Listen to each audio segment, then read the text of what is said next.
ಎದೆಗಳ ಮೇಲೆ ಸಿದ್ಧರಾಜ್, ಏ ಸಿದ್ಧರಾಜ್,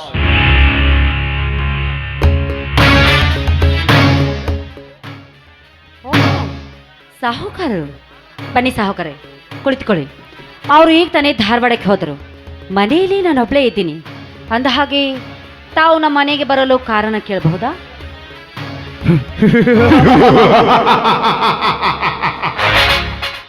ನಾನು ಬಂದಿದ್ದೇ ಬೇರೆ, ಇನ್ ಮುಂದೆ ನಡೀತಾ ಇರೋದೇ ಬೇರೆ. ನಾನು ಬಂದಿರುವುದು ಸಿದ್ಧರಾಜನಿಗೆ ಸಿಕ್ಕ ರೈತ ಪ್ರಶಸ್ತಿಯನ್ನು ಅವನು ಕೇಳಿದಟ್ಟ ಹಣ ಕೊಟ್ಟು ಬಂಗಾರ ಕೊಟ್ಟು ಅವನ ಹೆಸರನ್ನು ತೆಗೆದು ನನ್ನ ಹೆಸರು ಸೇರಿಸಬೇಕೆಂದು ಬಂದೆ. ಆದರೆ ಇನ್ನು ಮುಂದೆ ನಡೆಯುವುದೇ ಬೇರೆ. ಇದೇ ಒಳ್ಳೆಯ ಅವಕಾಶ.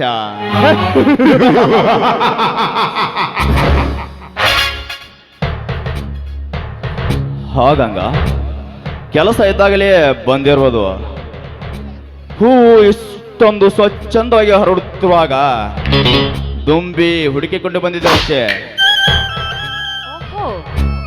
ನೀವು ದುಂಬಿ ಆಗಿರಬಹುದು, ಆದ್ರೆ ನಾನೇನು ಬೇಲಿಯಲ್ಲಿ ಬೆಳೆದಿರೋ ಹೂವಲ್ಲ. ಈ ಹೂ ಗಂಡನ ಪಾದ ಪೂಜೆಗಿಂತ ಮೀಸಲಾಗಿರುವ ಹೂ. ಹೆಚ್ಚಿಗೆ ಮರು ಮಾತನಾಡದೆ ಹೊರಟು ಹೋಗಿ ಇಲ್ಲಿಂದ. ಹೊರಟು ಹೋಗಲು ಬಂದಿಲ್ಲ ಗಂಗಾ, ಹೊರಟು ಹೋಗಲು ಬಂದಿಲ್ಲ. ಘಟ ಸರ್ಪವಾಗಿ ಅಡಿ ಎತ್ತಿ ನಿನ್ನ ತುಟಿ ಅಂಚನ ಸವಿ ಜೇನಿನ ಅಮೃತ ಸವಿಯಲು ಬಂದಿರುವೆ ಗಂಗಾ, ಸವಿಯಲು ಬಂದಿರುವೆ.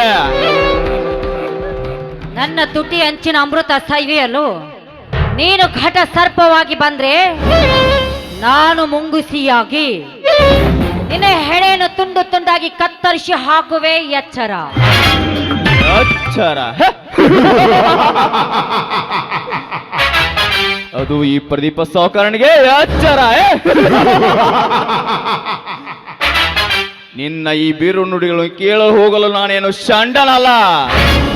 ಇವನು ಎಂಟದೆಯ ಬಂಟ ಪುಂಡ ಪುರುಷ. ಗಂಗಾ, ಏನು ನಿನ್ನ ಅಂದ ಚಂದ. ಮುಂಜಾನಿನ ಸಮಯದಲ್ಲಿ ಎಣ್ಣೆ ಹಚ್ಚಿ ಬಾಚುವಾಗ ಕರಿಯ ಚಾವರಂತೆ ಕಾಣುವ ನಿನ್ನ ಕೇಸರಾಶಿವು, ಯೌವನದ ಸಿರಿ ಹೊತ್ತು ತೋರುವ ನಿನ್ನ ಮುಖವು. ಗಂಗಾ, ಸೇಬು ಹಣ್ಣಿನಂತ ರಸವತ್ತಾಗಿ ತುಳಿತಿರುವ ನಿನ್ನ ಗಲ್ಲಗಳು, ಪುಷ್ಪವಾಗಿ ಬೆಟ್ಟವಾಗಿ ಬೆಳೆದು ನಿಂತಿರುವ ನಿನ್ನ ಕುಚಗಳನ್ನು ಮನ ತುಂಬಿ ಆನಯಿಸಲು ಬಂದಿರುವೆ. ಗಂಗಾ, ಮನ ತುಂಬಿ ಆನಯಿಸಲು ಬಂದಿರುವೆ. ಬಾಯಿ ಮುಚ್ಚೋ ಕಾಮದ ಕತ್ತೆ. ಈ ನಿನ್ನ ವರ್ಣನೆ ಮಾತನ್ನು ಕೇಳಿ ನನ್ನ ಪತಿವ್ರತ ಧರ್ಮವನ್ನು ಎಂದಿಗೂ ಬಿಡುವುದಿಲ್ಲ. ಪತಿವ್ರತೆ? ಗಂಗಾ, ನಿನ್ನ ವೇದಾಂತ ಬೇಕಾಗಿಲ್ಲ. ನನಗೆ ಬೇಕಾಗಿರುವುದು ನಿನ್ನ ಶೀಲ ಪಂಚಾಮೃತದ ಊಟ. ಬಡಿಸಬಾರಲಿ. ಸರಿಯೋ, ಒಲಿದು ಬಂದ ಮಹಾಲಕ್ಷ್ಮಿ ಅಂತ ಹೇಳ್ತಾ ಇದೆಯಲ್ಲ, ಆ ನಿನ್ನ ಶ್ರೀಮಂತಿಕೆ ನನ್ನ ಗಂಡ ಮೆಟ್ಟು ಬಿಟ್ಟ ಹರಕ ಚಪ್ಪಲಿ ಸಮಾನ. ಇದೆಲ್ಲ ತಿಳಿಯದೆ ನನ್ನನ್ನು ಮುಟ್ಟಲು ಬಂದಿದ್ದೆ. ಆದ್ರೆ ಈ ಗರತಿಯ ರೋಷದಲ್ಲಿ ಸುಟ್ಟು ಬೂದಿಯಾಗಿ ಹೋಗುವೆ. ಎಚ್ಚರ ಎಚ್ಚರ. ಏ ಗಂಗಾ, ನಿನ್ನ ವೇದಾಂತ ನನಗೆ ಬೇಕಾಗಿಲ್ಲ. ನನಗೆ ಬೇಕಾಗಿರುವ ನಿನ್ನ ಪಂಚಾಮೃತ ಊಟದ. ಬರಲೇ ಚೆನ್ನ. ಸಾಹುಕಾರ, ಆ ನಿನ್ನ ಶ್ರೀಮಂತಿಕೆಯನ್ನು ಒಬ್ಬ ಸೂಳೆ ಕೂಡ ಗಳಿಸುತ್ತಾಳೆ. ನಿನ್ನ ಶ್ರೀಮಂತಿಕೆಗೆ ಆಸೆ ಪಟ್ಟು ಸೂಳೆಯಾಗಿ 100 ವರ್ಷ ಬಾಳುವುದಕ್ಕಿಂತ ಗರತಿಯಾಗಿ ಗಂಜಿ ಕುಡಿದು ಬಾಳುವುದೇ ಲೇಸು. ಏ ಗಂಗಾ, ನಿನ್ನ ವೇದಾಂತ ನನಗೆ ಬೇಕಾಗಿಲ್ಲ. ನಿನ್ನ ಈ ನುಡಿಗಳು ನನಗೆ ಬೇಕಾಗಿಲ್ಲ. ತಡ ಮಾಡದೆ ನನಗೆ ಈ ಶೀಲವನ್ನು ಬಡಿಸಬಾರಲೇ. ಒಂದು ಹೆಜ್ಜೆ ಮುಂದಕ್ಕಿಟ್ಟು ಮುಟ್ಟಲು ಬಂದಿದ್ದೆ. ಆದ್ರೆ ನನ್ನ ಕಾಲಲ್ಲಿರೋ ಮೆಟ್ಟಿನಿಂದ ಮಾತನಾಡಿಸಬೇಕಾದಿತ್ತು. ಎಚ್ಚರ. ನನ್ನ ಶೀಲದ ಬುತ್ತಿಯನ್ನು ಉಣ್ಣಲು ಬಂದಿದ್ದೆ. ಆದ್ರೆ ನಿನ್ನನ್ನು ಎದ್ದು ಬಂದು ಎದೆಗೆ ಒದ್ದು ನಿಲ್ಲುತ್ತಾರೆ ಈ ಸಮಾಜದ ನಾರಿಯರು. ಸಮಾಜದ ನಾರಿಯರು. ಹೇ? ಈ ಗಂಗಾ, ಈ ಸಮಾಜದಲ್ಲಿ ಎಂತ ನಾರಿಯರು ತುಂಬಿಕೊಂಡಿದ್ದಾರೆ ಗೊತ್ತಾ ನಿನಗೆ? ಅಗ್ನಿ ಸಾಕ್ಷಿಯಾಗಿ ತಾಳಿ ಕಟ್ಟಿದ ಗಂಡನನ್ನು ದೇವರೆಂಬುದು ಅರಿಯದೆ ಅವನನ್ನು ಕೆಲಸಕ್ಕೆ ಕಳುಹಿಸಿ ಮತ್ತೊಬ್ಬ ಮಿಂಡನನ್ನು ಮನೆಯಲ್ಲಿ ಕರೆದುಕೊಂಡು ಬೀಳುವ ಹೊಲಸು ರಂಡರಷ್ಟಿಲ್ಲ ಇಂದಿನ ಸಮಾಜದಲ್ಲಿ. ಅಷ್ಟೇ ಏಕೆ ಗಂಗಾ, ಮನಸಾರ ಮೆಚ್ಚದ ಗೆಳೆಯನಿಗೆ ಬೆಟ್ಟದಂತೂ ವೇದಾಂತ ಹೇಳಿ ಅವನಿಲ್ಲದ ಸಮಯ ಅರಿತು ಮತ್ತೊಬ್ಬರಿಗೆ ಸೆರಗು ಹಾಸಿ ಹಾದರ ಹೊತ್ತು ಮೂರ್ತಿಯ ಬಂದು ಕೀರ್ತಿಯ ಬಂದು ಮಾಡಿದ ಹೊಲಸು ಸೂಳೆರಷ್ಟಿಲ್ಲ ಇಂದಿನ ದರಿದ್ರ ಸಮಾಜದಲ್ಲಿ. ಗಂಗಾ, ಈ ಕಲಿಯುಗದಲ್ಲಿ ಹೆಣ್ಣುಗಳು ಹೆಂಗೆ ತುಂಬಿಕೊಂಡಿದ್ದಾರೆ ಗೊತ್ತಾ ನಿನಗೆ? ಇನ್ಸ್ಟಾದಲ್ಲಿ ಹಬ್ಬ, ವಾಟ್ಸಾಪ್ದಲ್ಲಿ ಹಬ್ಬ, ಕಾಲೇಜಿನಲ್ಲಿ ಹಬ್ಬ, ಮನೆಯಲ್ಲಿ ಹಬ್ಬ, ಹಾಗಂತ ಹೇಳಿ ಮಜಾ ಮಾಡುವ ಹೊಲಸು ರಂಡೇರಷ್ಟಲ್ಲ ನಿನ್ನ ದರಿದ್ರ ಸಮಾಜದಲ್ಲಿ. ಏ ಗಂಗಾ, ಸಾಕಾ ಬೇಕಾ ಈ ನಿನ್ನ ಸಮಾಜದ ನಾರ್ಯರ ಇತಿಹಾಸ? ಹಾಗಾದ್ರೆ ನಿನ್ನ ತಾಯಿ ಕೂಡ 10 ಜನರಿಗೆ ಸೆರಗ ಹಾಸಿ ನಿನ್ನನ್ನು ಹೆತ್ತಿರಬೇಕು. ಹೌದು, ಅದಕ್ಕೆ ಈ ಸಮಾಜದ ನಾರಿಯರ ಬಗ್ಗೆ ಇಷ್ಟೊಂದು ಕೇವಲವಾಗಿ ಮಾತನಾಡ್ತಿರುವೆ. ಏ ಗಂಗೆ, ಹಾಲಿನಷ್ಟೇ ಪವಿತ್ರವಾದ ನನ್ನ ತಾಯಿಗೆ ಮಿಂಡನೆ ಹೋಲಿಸಿ ಮಾತಾಡುವೆ ಸೋಳೆ. ಮುಗಿಯುತ್ತೆ ನಿನ್ನ ಈ ಶೀಲದ ಕತೆ. ಬೇಡ.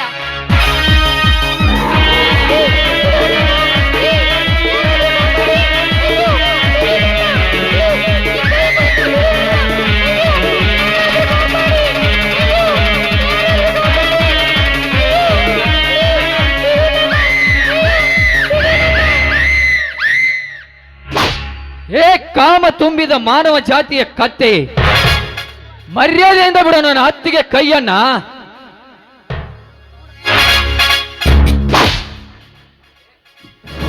ಏ ಪ್ರದೀಪ್, ನೆನೆಸಿಕೋ ನಿನ್ನ ತಾಯಿಯನ್ನ.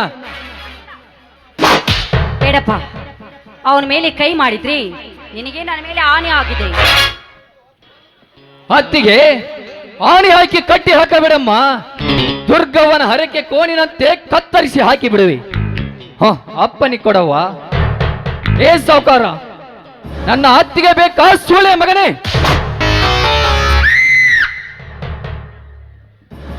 ಧರ್ಮ, ತಪ್ಪಾಯ್ತು. ಧರ್ಮ, ತಪ್ಪಾಯ್ತು. ನನ್ನೊಂದೊಂದು ಸಲ ಬಿಟ್ಟು ಬಿಡು. ಗಂಗಾ, ನೀನಾದರೂ ಹೇಳು, ಇದೊಂದು ಸಲ ಬಿಡು ಅಂತ. ಹೋಗ್ಲಿ ಬಿಡು ಮೈದುನ, ಇನ್ಮೇಲಾದ್ರೂ ಅರಿತು ಬಾಳಲಿ. ಈಗಲಾದರೂ ತಿಳಿತೇನ್ಲಿ ನನ್ನ ಅತ್ತಿಗೆಯ ಧರ್ಮದ ನುಡಿಗಳು.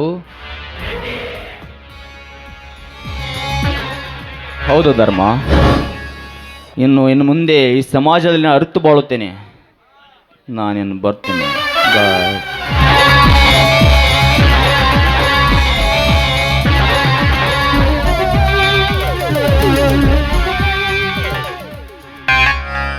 ಆಯ್ತು, ಸರಿಯಾದ ಸಮಯಕ್ಕೆ ಬಂದು ಈ ನಿನ್ನ ಅತ್ತಿಗೆ ಮಾನ ಪ್ರಾಣ ಕಾಪಾಡಿದ್ದ ನೀನೇ ಶೂರನಪ್ಪ.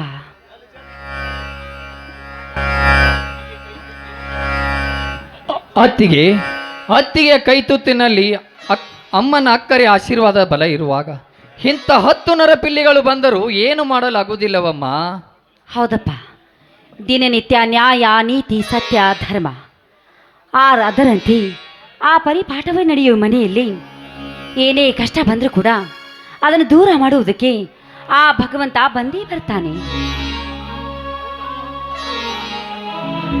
ಹೌದಮ್ಮ, ಇದು ನಮ್ಮ ಧರ್ಮವಂತರ ಮನೆತನವಮ್ಮ. ಇಲ್ಲಿ ಧರ್ಮವೇ ಪರಿಪಾಠ. ಅತ್ತಿಗೆ, ಇದ್ಯಾರ್ದಮ್ಮ ಕ್ಯಾಶ್ ಬ್ಯಾಕ್? ನನಗೂ ಗೊತ್ತಿಲ್ಲಪ್ಪ.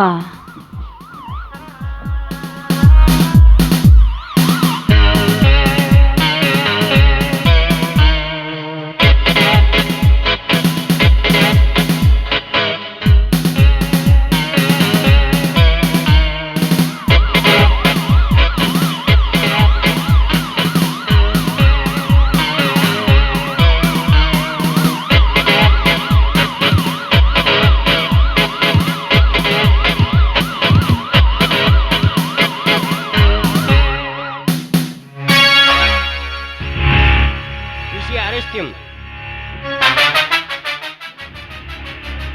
ಯಾಕೆ ಸರ್? ಇದೇ ಸರ್ ನನ್ನ ಕ್ಯಾಶ್ ಬ್ಯಾಗ್. ಇವನು ಕಳುವು ಮಾಡ್ಕೊಂಡು ಬಂದಿದ್ದಾನೆ. ಇದರಲ್ಲಿ ನಾ ಕಂಪ್ಲೇಂಟ್ ಕೊಟ್ಟ ಪ್ರಕಾರ ಹಣ ಮತ್ತು ಬಂಗಾರ ಇದಲ್ಲ, ಚೆಕ್ ಮಾಡಿ ನೋಡಿ ಸರ್. ಏ ಸಾವ್ಕಾರ, ಕೊನೆಗೂ ನಿನ್ನ ನರಿ ಬುದ್ಧಿ ತೋರಿಸಿದ್ದೀಯಾ ಮಗನೇ? ನನ್ನ ಮೈದುನ ಯಾವ ತಪ್ಪನ್ನು ಮಾಡಿಲ್ಲ. ಅವನೊಬ್ಬ ನಿರಪರಾಧಿ. ನಿರಪರಾಧವಾಗಿ ಈ ಬ್ಯಾಗನ್ನು ಸಿಕ್ಕಿದೆ. ಈಗ ರೆಡ್ ಹ್ಯಾಂಡ್. ಇಲ್ಲ ಸರ್, ಅದರಲ್ಲಿ ಬೇರೆ ಕಥೆನೇ ಇದೆ.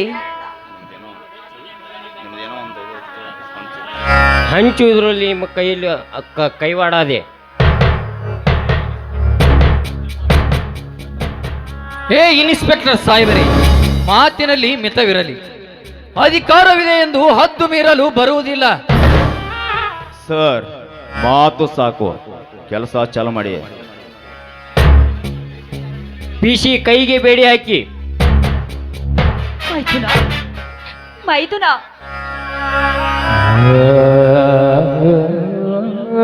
ಅಳಬೇಡ ಅತ್ತಿಗೆ, ಅಳಬೇಡ. ಸತ್ಯದ ಹಾದಿಯಲ್ಲಿರುವ ನಾವು ಆ ದೇವರ ಅಂಜಿಕೆಯಲ್ಲಿ ಇಲ್ಲ. ಸತ್ಯದಿಂದ ಇರುವ ನಮಗೆ ಆ ದೇವರು ಕೈ ಹಿಡಿದೇ ಹಿಡಿಯುತ್ತಾನೆ. ಧರ್ಮ, ನಡೆಯಲೇ ಟ್ಯೂಷನ್ಗೆ. ಧರ್ಮ, ನಿಮ್ಮನ್ನ ಬಂದು ಕೇಳಿದ್ರೆ ನಾನೇನಂತ ಹೇಳ್ಬೇಕಪ್ಪ? ಅತ್ತಿಗೆ ಜೋಕೆ ಅಮ್ಮ, ಜೋಕೆ.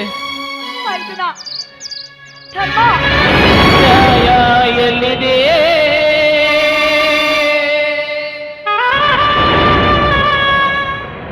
ನ್ಯಾಯ ಎಲ್ಲಿದೆ?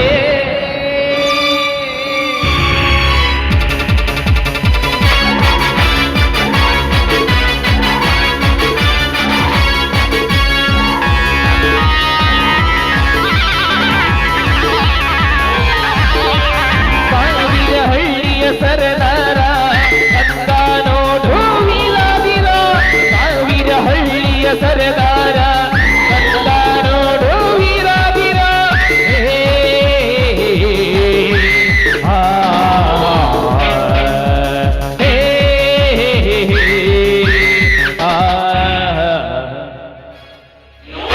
ಲೇ ಧರ್ಮ್ಯ,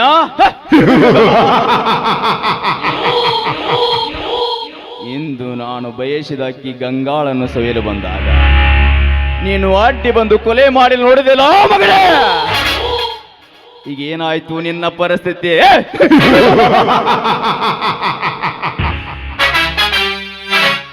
ಇದು ನಿಮ್ಮಂತ ಬಡವರಿಗೂ ನಮ್ಮಂತ ಶ್ರೀಮಂತರು ಇರುವ ವ್ಯತ್ಯಾಸ.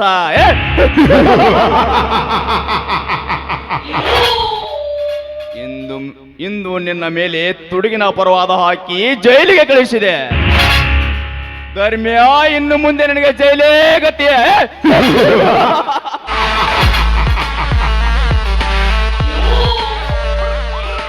ಹೇಗಿದೆ ಈ ಕಪಟ ಕಳ್ಳ ನಾಯಕನ ಸೂತ್ರ?